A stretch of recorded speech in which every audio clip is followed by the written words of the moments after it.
Waktunya bersaat teduh dengan Tuhan melalui bacaan Alkitab satu pasal sehari dalam kitab Sejarah Bangsa Yahudi, bahagian 6, seri yang kedua, kitab 2 Tawarik, pasal 11, Raja Rehabeam, pengokohan kerajaan, dan keluarga raja. Selamat membaca, mendengarkan, merenungkan, dan melakukan firman Tuhan. Kiranya Roh Kudus senantiasa menuntunmu dalam memahami sabdanya dan memampukanmu menjadi pelaku firman.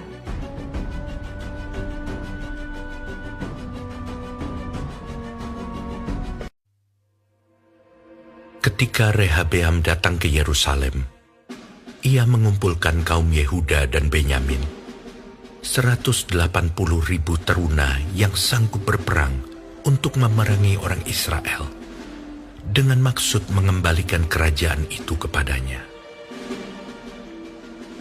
Tetapi datanglah firman Tuhan kepada Semaya abdi Allah. Demikian, Katakanlah kepada Rehabeam, anak Salomo, Raja Yehuda, dan kepada segenap orang Israel di Yehuda dan di Benyamin, demikian. Beginilah firman Tuhan. Janganlah kamu maju dan janganlah kamu berperang melawan saudara-saudaramu. Pulanglah masing-masing ke rumahnya, sebab akulah yang menyebabkan hal ini terjadi. Maka mereka mendengarkan firman Tuhan dan pulang dengan tidak pergi menyerang Yerobeam. Rehabeam diam di Yerusalem dan memperkuat kota-kota kubu di Yehuda. Ia memperkuat Betlehem, Etam, Tekoa, Betzur, Soko, Adulam, Gad, Mares, Zif, Adoraim, Lakis, Azeka, Sora, Ayalon, dan Hebron, yang terletak di Yehuda dan di Benyamin sebagai kota-kota berkubu. Ia memperkokoh kota-kota kubu itu dan menempatkan di situ kepala-kepala pasukan dengan persediaan makanan, minyak, dan anggur. Perisai dan tombak pun disediakan di tiap-tiap kota. Ia membuat kota-kota itu amat kokoh. Demikianlah Yehuda dan Benyamin menjadi daerah kekuasaannya. Para imam dan orang Lewi di seluruh Israel datang menggabungkan diri dengan dia dari daerah-daerah kediaman mereka. Sebab orang Lewi meninggalkan tanah pengembalaan dan milik mereka, lalu pergi ke Yehuda dan Yerusalem. Oleh karena Yerobeam dan anak-anaknya melarang mereka memegang jabatan imam Tuhan, dan mengangkat bagi dirinya imam-imam untuk bukit-bukit pengorbanan, untuk jin-jin, dan untuk anak-anak lembu jantan yang dibuatnya. Dari segenap suku Israel, orang datang ke Yerusalem mengikuti orang-orang Lewi itu, yakni orang-orang yang telah membulatkan hatinya untuk mencari Tuhan Allah Israel. Dan mereka datang untuk mempersembahkan korban kepada Tuhan, Allah nenek moyang mereka. Demikianlah mereka memperkokoh kerajaan Yehuda dan memperkuat pemerintahan Rehabeam bin Salomo selama 3 tahun. Karena selama 3 tahun mereka hidup mengikuti jejak Daud dan Salomo. Rehabeam mengambil Mahalat, anak Yerimot bin Daud, dan Abihail binti Elhiab bin Isai menjadi istrinya. yang melahirkan baginya anak-anak lelaki ini, Yeus, Semaria, dan Zaham. Sesudah Mahalat, ia mengambil Maakah, anak Absalom, menjadi istrinya, yang melahirkan baginya Abia, Atai, Ziza, dan Selomit. Rehabeam mencintai Maakah, anak Absalom itu, lebih daripada semua istri dan gundiknya. Ia mengambil 18 istri dan 60 gundik, dan memperanakkan 28 anak laki-laki dan 60 anak perempuan. Rehabeam mengangkat Abia, anak Maakah, sebagai pemuka, yakni sebagai pemimpin di antara saudara-saudaranya, karena ia bermaksud menjadikan dia raja.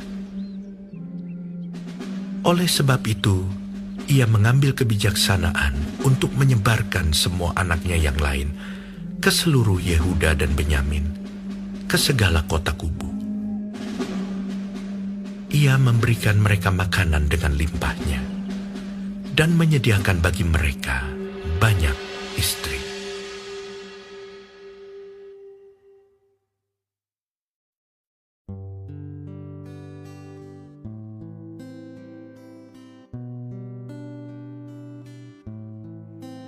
Kita telah menyelesaikan bacaan Alkitab 1 Fasal sehari dalam kitab 2 Tawarik Fasal yang ke-11.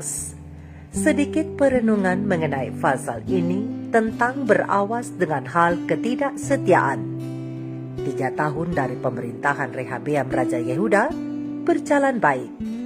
Ia berhasil memperkukuh kota-kota berkubu dan menempatkan kepala-kepala pasukan dengan segala persediaan senjata dan makanan. Lain dengan Raja Rehabeam, dalam masa 3 tahun itu terjadilah perubahan sikap Raja Yerobeam, Raja Israel, kepada Tuhan yang telah memilihnya menjadi raja atas 10 suku. Salah satu contoh yaitu perombakan tata ibadah. Para imam dan orang Lewi diturunkan dari jabatannya, dan Yerobeam mengangkat imam-imamnya untuk bukit-bukit pengorbanan, termasuk patung anak lembu jantan yang dibuatnya. Akhirnya, orang-orang Israel yang telah membuktikan diri ingin mencari Tuhan, bergabung dengan orang Lewi yang tetap setia dan yang tetap menyembah Tuhan itu, pergi ke Yerusalem dan memperkokoh kerajaan Yehuda. Selama 3 tahun Rehabeam dan kerajaannya mengalami kejayaan.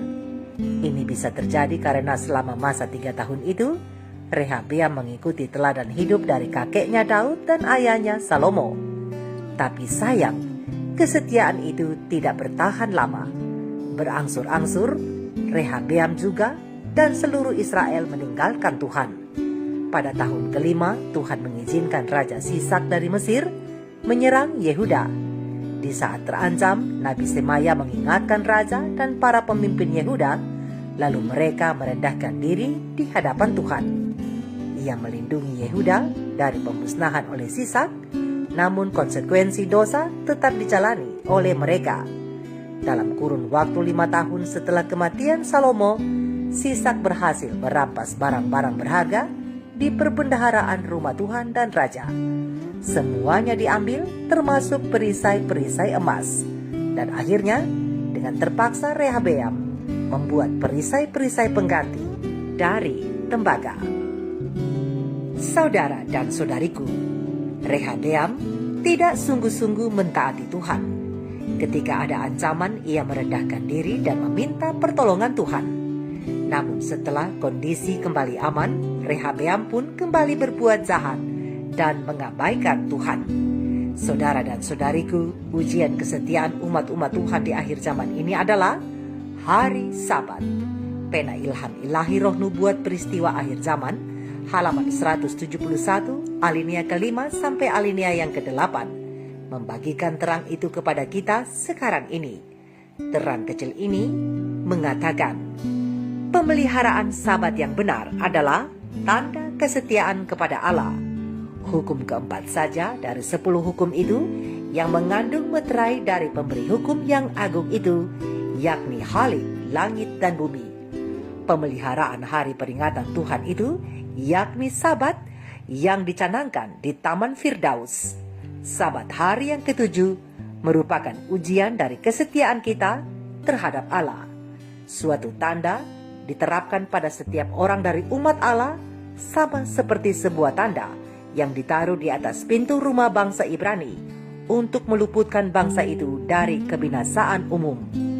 Allah menyatakan, hari-hari Sabatku juga kuberikan kepada mereka, menjadi peringatan di antara aku dan mereka, supaya mereka mengetahui bahwa akulah Tuhan yang menguduskan mereka. Terang besar Alkitab Yehezkiel 20 ayat 12. Saudara dan saudariku, janganlah kesetiaan, kesungguhan hati dan ketekunan dalam mencari Tuhan luntur karena situasi.